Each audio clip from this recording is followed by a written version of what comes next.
Hello everyone, this is Smriti. Welcome to QA automation classes. So in the last session we have seen how to work on the post request, right? And we have used pull request pojo, as well as we have used the hash maps, right?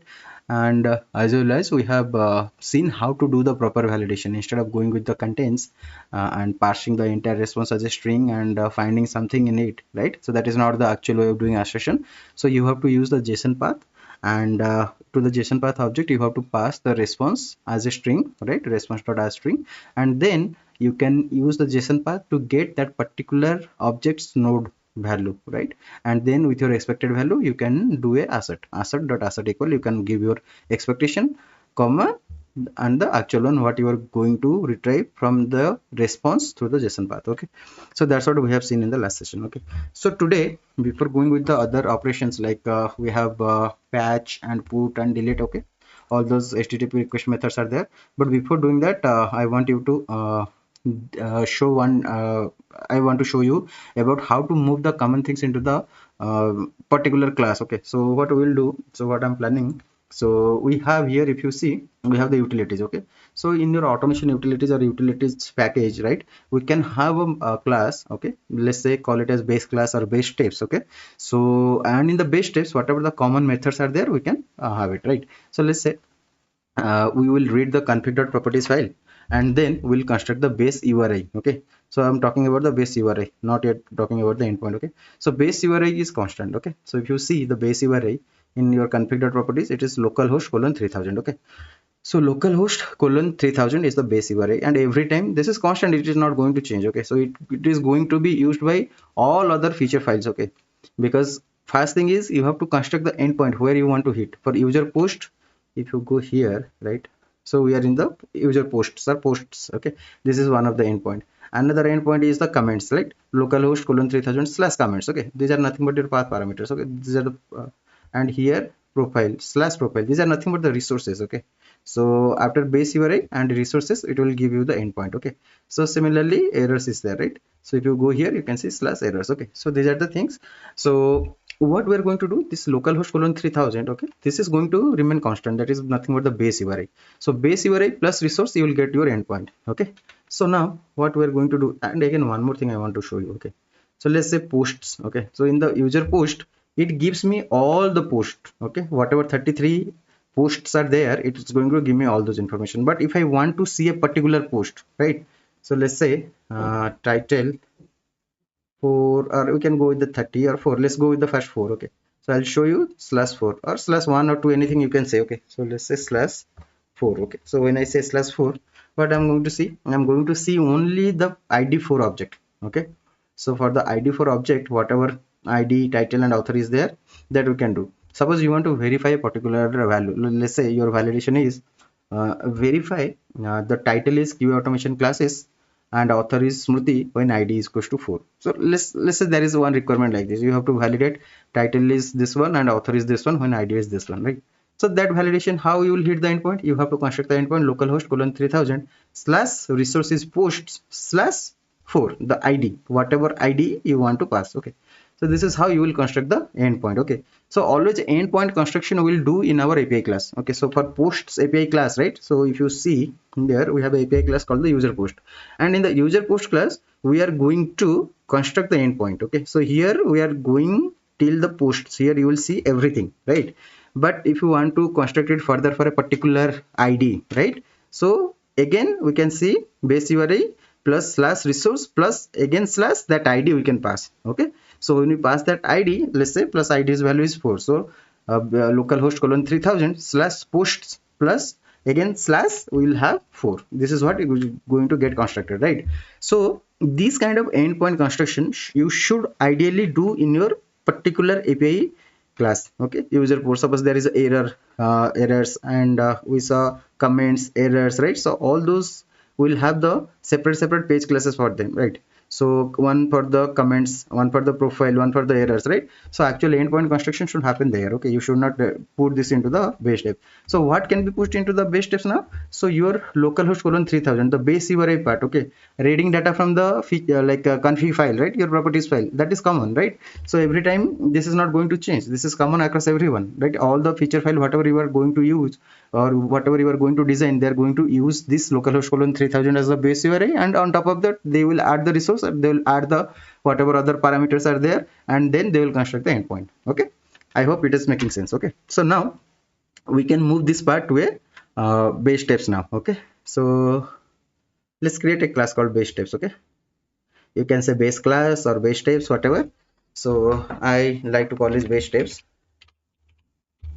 So okay, so now in the base steps, what we are going to do, so we are going to let's copy this. Okay, so this is fine. Properties, try. Okay, after this we can do. Okay, copy, and let's go to our base steps. Okay, fine. So now we have to do one thing. We can create the properties. Okay, so now I can private properties I can copy here. Okay, so let's say base steps. Okay, we'll do one thing here. So properties equals to new properties. Okay, so here we can do one thing. So let's say private uh, properties. Okay, properties, I'll say prop. Okay, prop, and then prop equals to new properties. Okay, and then we have to say try. Okay, so let's see here, how did we do? So user post, so prop equals to new properties. Okay, and we can give it inside a name. Okay, we can give it a name. What we can say, we can keep it inside a method. So let's say public void, not void, it is going to return that base URL. Okay, so we can say string, public string, and we can say get base URI. Okay, so get base URI is nothing but our method. Okay, so inside the method we'll design this one. Okay, so now we'll say okay, so now prop equals to new properties.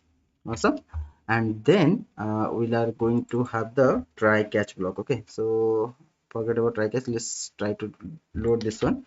It will ask us, okay, to keep us inside the try catch. So we'll use that add exception more actions. Okay, so surround with try catch. Okay, so we are kind of loading here get resource stream configure properties. Okay, so after that what need to do, we need to get the base URI, and we have to print the base URI. Okay, so we can have the two statements like that here. Okay, so here okay, so for base URI we can have the base URI defined here, right? How we have this defined here base URI. So copy, and here I can paste it base URI, private properties and base URI. Okay, awesome.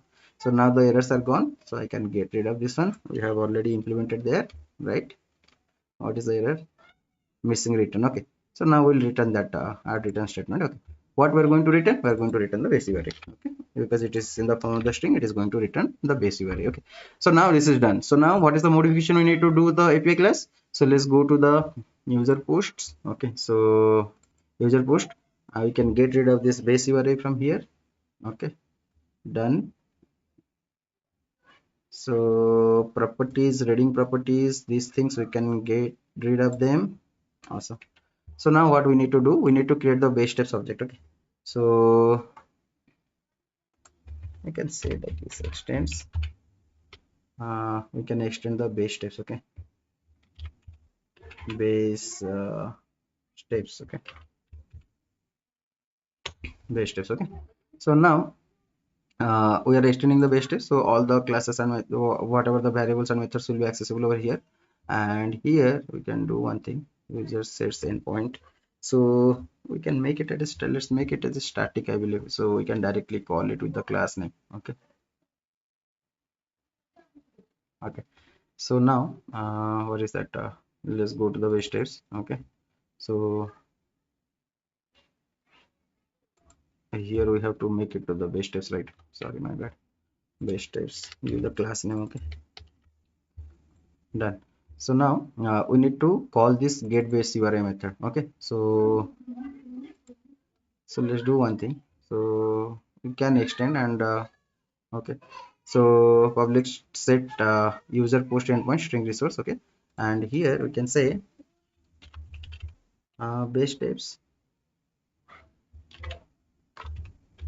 Okay, so base types uh, dot, so let's make it static. What is that? Base types static.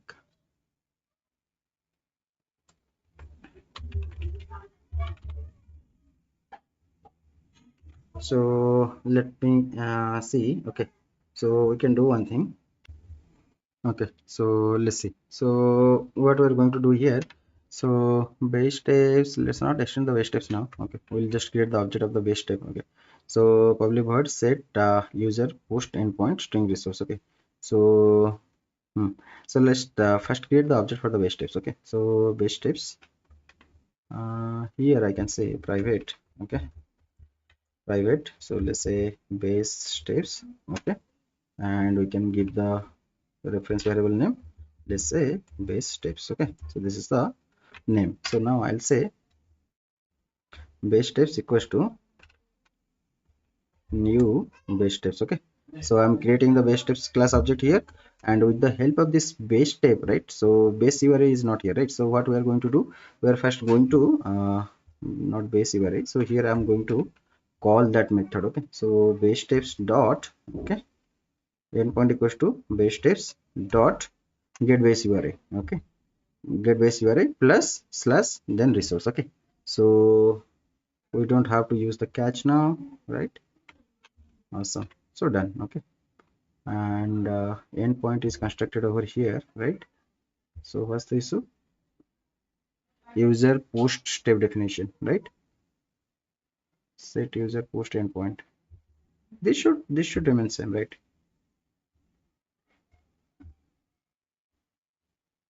User post. Okay, let's save it. So let's see what happened here. So hit endpoint with get method. Why the response and all is not the response and all, it should be here, right? See, okay, we need to check what happened here. Okay, so now did I move the status code? No, right, everything okay. I think there is some issue with the okay, what it is saying, class or interface expected. Okay, so let's see. So class started, so this is done, and why I'm closing it over here? Okay, makes sense now. Okay, fine, should be okay. Fine. There was extra call libresses. Okay, it was not proper. Okay, that was the issue. So now, if you see, these things are done. Okay, and here I have let's see the base types. So in the base types, we are kind of reading the properties file, and from properties file we are reading the base URI, and then we are printing the base URI, and then we are returning the base URI. So we are calling it from the user post class. So go to the user post class, and in this API class, we are saying base types equals to new base types. Okay, and endpoint equals to base types plus get base URI plus resource. Okay, user post endpoint is this endpoint. Okay, so let me put this. Okay, so that we can know this is from the our SOP statement. So let's run it and see if it has been moved properly to the base steps and it is getting read from the base steps or not. So let's run it. I think it will again go and create another duplicate one, and that is fine. Okay, let's see. So what happened here, so base URI is localhost colon 3000, and then user post endpoint is http colon double slash localhost colon 3000 slash post. Okay, so this is what is the endpoint we needed, and this is what is getting constructed. And then if you see here, we have our request information, and here those SOP statements are there, and here this is the nothing but your API response. Okay, so this is perfectly working fine, and another 33 ID should get created over here, so we can go and see. If you go here and then go to the posts, okay, so you should see 2 times 33 should get created. Okay, so awesome. Okay, we can do one thing, we can delete one as of now. Okay, so go to the delete, just remove this duplicate. Okay, okay, fine. So with this, what we did, we kind of moved our common method, right? So in my automation framework, since it is a demo kind of framework, when you work in the real time, you will have lot more usable components. Maybe here I'm reading only one config file, okay? Maybe you will have multiple config file. Maybe you have one config file for your let's say log4j config file or something. Like you will have some for some reporting you might have some config file, right? For database you might have some database credential and all in another config file, right? We might need to read multiple config files. So in that case, what you can do, you can create a method, right? That for that method, you just call that method with the name of the properties file. It will read that, it will load that properties file to the system, right? And then you can call on top of that, you can call it with the whatever the variable you want, key value pair from the properties file, it will read. So in that way, you can define one reusable component to reach the properties file, right? Similarly, suppose let's say you want to connect with the database, right?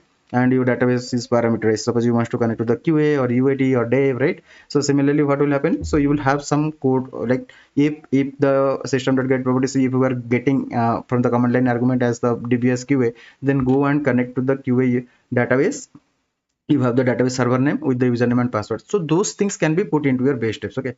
So that is the basic things what I have shown you, like this reading the base URL from this properties file. Similarly, you can have the database related information, right? If any other informations are there, you can put it there, okay? So this is what. So that's all to this session, guys. If you guys are really enjoying my sessions, I'll request you to subscribe to my channel and please share them with your friends and colleagues so that they can also get benefited out of it. And if you have any questions, just put them in the comment section. I'll get back to you as soon as possible. And if you are really enjoying this session, please like the content, okay? And please do subscribe to my channel and stay tuned to Q automation classes for more exciting cool playlist, right? We have already completed a lot of cool playlist. Also there are upcoming playlists are there, so stay tuned to Q automation classes, guys. Thank you everyone. Bye bye.